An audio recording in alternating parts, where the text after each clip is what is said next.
Hi folks, nice to have you back here on our little corner of the internet.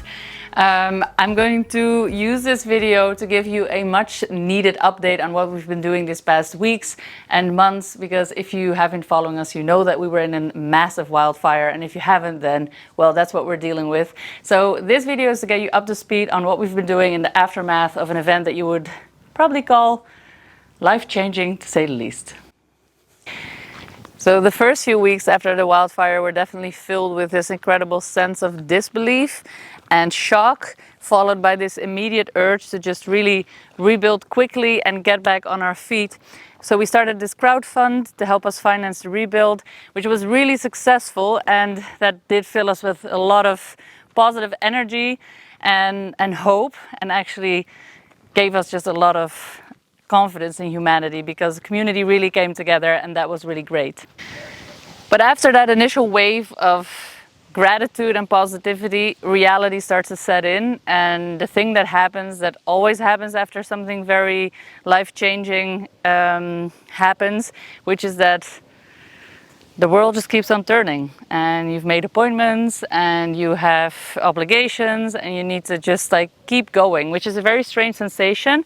And I think Filipe and I are sort of used to that in a weird way, because we've both been through the hardship of losing really close loved ones, and we've also actually been in an earthquake together that was very frightening.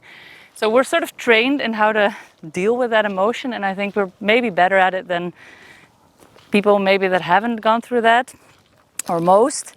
So that's been very fortunate, but it is always a little bit confrontational, because sometimes you just want to lay in your bed and feel like you can just hit a big pause button and do absolutely nothing. But alas, that is not the world we live in. So we did exactly that. We just kept on going. I shot some more cooking videos that we always tend to shoot. I sprung into action and I made all kinds of appointments with sustainable architects and landscape designers and water management specialists, because our main idea is to rebuild and come back even better and more resilient. Because of course we're painfully aware of the fact that this location is very fire prone, meaning that whatever we do rebuild might all be taken away again in the future, because fire most likely at some point in the next 20 years will happen again on this location.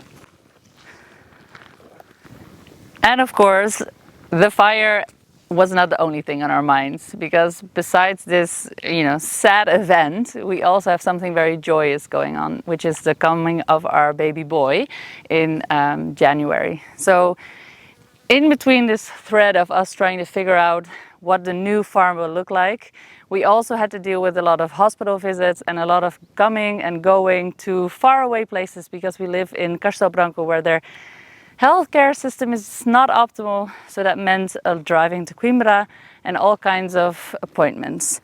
Now, there was an actual sort of negative twist to this story that we've decided not to share with you in these past few months, as it was putting quite a lot of pressure on us as a family and causing us, I don't want to say major anxiety, but definitely some sadness and anxiety, because we had a big health scare for the baby's health. I've decided not to go into really great detail about it. Maybe in the future I will. I'm not sure. I just feel like sharing all the medical details with the internet is one step too far. And that made it hard as well to create video consistently and to sort of know how do we feel, what do we want to be talking about on the internet, which made it hard for me to create video, if I'm perfectly honest. So I kept making some nice cooking content for you guys, which I hope you enjoyed. But we also, of course, really want to share everything that's going on, and it feels weird leading this double life. So our decision on the matter is, also after some very positive news in the hospital recently, meaning that the health of our baby boy is looking very good right now, I've decided to share this sort of in retrospect with you, and maybe in the future there will be more to come. But in short, he's on the way. He's growing very fast. He's getting very big, as you can see. So is this part. No, I'm joking. And yeah, we're very much looking forward to a home birth. Both our baby girls were born at home. We have been blessed with really successful birth stories, really wonderful, tranquil, beautiful births. So maybe later on in the channel more about that. I have strong feelings on the matter, and if you want to know more about them, then definitely let me know in the comments. I'm very passionate about, you know, positive birthing experience at home or in the hospital. I just think we shouldn't be over medicalizing when it isn't absolutely necessary. Yeah, so that is another thing that has been happening in these past few weeks.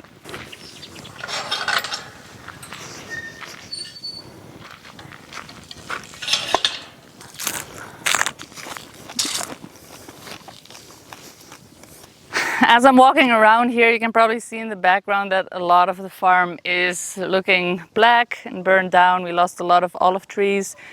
We've lost all our irrigation setup, our electrical connection to the house. Our garden, though not burned, suffered really strong heat damage. And because there wasn't irrigation for a couple of days, also a lot of the crops took a big hit, which means that we're actually in a little bit of a break now. We're not selling veg because we can't consistently pump out good produce like this. So our customers are patiently waiting for us to return to business. And yeah, the overall vibe is just one of a lot of work ahead. I feel like that's every time I walk on the farm and every time Filipe walks on the farm, I think we both sort of get washed over with this feeling of, damn, there's a lot of work to be done. And when a lot of work stares you in the face and you have heaps and heaps of stuff to do, the best thing to do is to chunk it up into small bits and just to start moving, really. So Filipe, that is exactly what he did. We bought a wood chipper with some of the GoFundMe money, which was really, you know, it was an expense that we decided was definitely needed because we knew that we're going to have to be clearing all these burned trees, or at least a lot of them. Some of them will resprout. So we're not just cutting everything down, but we are needing to clear a lot of trees. And since we use mulch for our gardens and in many other tree systems, we know that a wood chipper is absolutely essential. So Filipe got to work, bought a chipper, started chipping.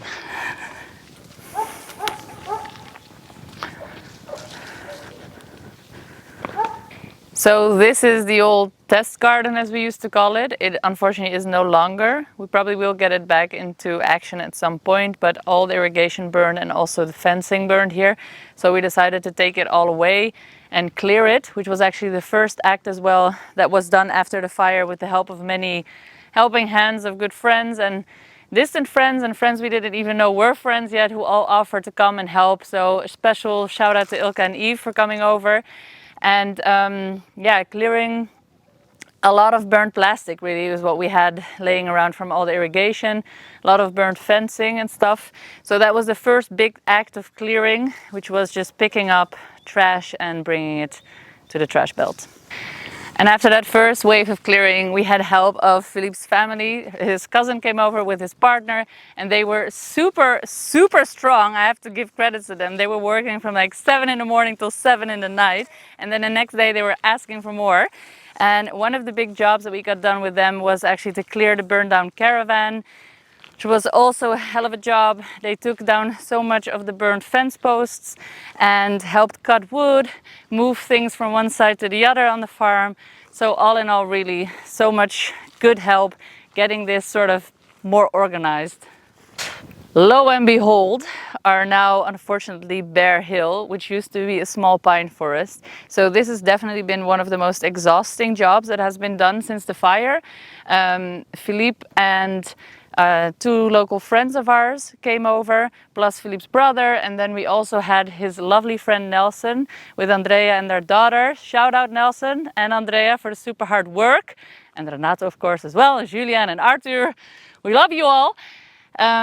They spent about 6, I want to say maybe even 7 days straight cutting down all of these pine trees. Now, pine trees, they have no chance of resprouting, and when you leave them standing upright after a wildfire, they're actually at a hazard of being infected by this insect that lays its eggs between the bark and the stem, and then it just starts to eat away at the wood. So that would be a real waste because pine wood is actually worth money.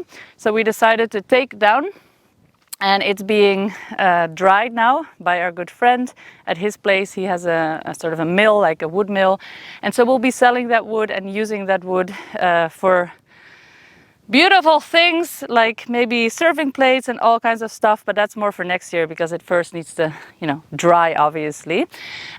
It was really an intense job. Let me show you some of the hard work that was done.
So one of the reasons that we're fortunate enough to be able to do this without actually having to get one of these big companies in that would destruct your place completely and would also take away the pines for you is because we're very good friends with Julien and Sandrine. Their company is called Terra Madame. They're very close to where we are. They are specialized in natural building and he's a great woodworker. So we're very fortunate because Filipe made a deal with them and they have supported us immensely as well in general. To get all the pine wood over there, he has good cutting machines and he really knows what he's doing. So shout out to you guys. Terra Madame, et mon cœur. Et mon cœur. They speak French, I clearly do not. Very uncharming position though. Like this? Yeah. So what shall we do on this hill is the question now. Filipe and I have decided that after we clear all the debris, we're going to cut down the pine stumps to as close as we can to the ground. Then we're going to drill all kinds of holes in them. And we're going to try to inoculate it with mushrooms that thrive on decaying pine wood. Unfortunately, there aren't that many edible ones because it's not the preferred wood for mushrooms to grow on. But we're going to cut them down all the way to the ground. We're going to drill holes into them and then inoculate them with mushroom mycelium to hopefully have some edible crop from this land. And then in the future, we're going to reforest, of course, this entire hill. So all the while that the boys were doing this massive job here on this hill, I was doing a massive job at the farmhouse because we actually hosted a really wonderful 5-day culinary retreat that was planned already almost a year ago for a bespoke group of friends. And we focused on things such as food preservation in the form of fermentation. We made cheese. We got into how to deepen flavor naturally. It was a really fun week and very successful. And that actually brings me to the future of the farming chefs and what 2026 will hold for us. So now I'd love to share with you a little bit our vision for the future and our plans ahead. because obviously it has been, you know, quite a struggle to sort of decide what road we're going to go in and how we're going to be spending the money that we so generously got donated and that we have, of course, in our account from our own business activities. So yeah, it's just been a matter of sort of dealing with this new situation and how are we going to manage the fact that now our location is no longer this really lush looking beautiful regenerative farm where we can host people and events and teach people from. So we have decided to move forward as follows. What we want to avoid at all costs is just rebuilding for the sake of rebuilding and then bringing back what was already here to be no more resilient than when we were before the fire. So our main aim is really to come back better, and we want to implement passive water flow systems. We want to implement better systems in order to retain the moisture in our land. We want to increase the efficiency and the resilience of our farm design.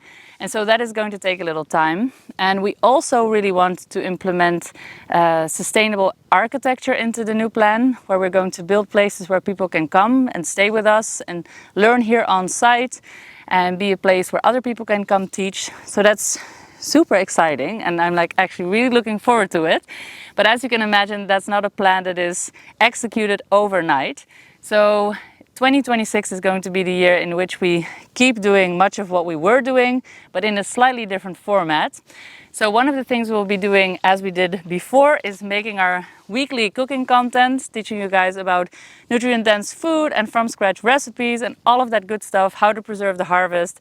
And basically just we're going to keep being an advocate for what we like to call real food. Right, Filipe? Exactly. Real food. None of that crap we're all eating these days, guys. So that's going to stay the same. Now, the thing that we're going to do slightly different is that the plan for 2026 now, as it stood, was to host all kinds of educational events and farm tours on our location. We're going to convert that into a new little jacket, which is that it's going to be sort of the Farming Chefs Roadshow, and we will be coming to other projects and beautiful locations where we will be hosting these really fun culinary experiences with people. So it's going to be educational, but also a little bit indulging, enjoying culinary retreats and going to eat at places that embody what we embody and just taking you along on some really fun experiences. So I'm super excited about that, and I hope you guys are too. Do let me know in the comments if that sounds good to you and what you would hope to gain from these experiences. We're not going to stay in Europe only. Probably we'll be coming to Canada and the States. So where you are, and if you're interested, drop your location in the comments below, and I'm going to try to plan that into our 2026 calendar. And yeah, with that plan in mind, that's how we're then going to fund the rebuild and give ourselves also a bit of time to actually get a really great solid plan going. So hooray for 2026. But fear not, you don't have to wait until 2026 to have a culinary experience with us, because actually this weekend on the 5th of October, we're going to be in the Chefs Congress in Lisbon. I'm going to leave link below to get tickets and come see us. I'm really excited about that. So definitely, if you're in Portugal, come and join us there.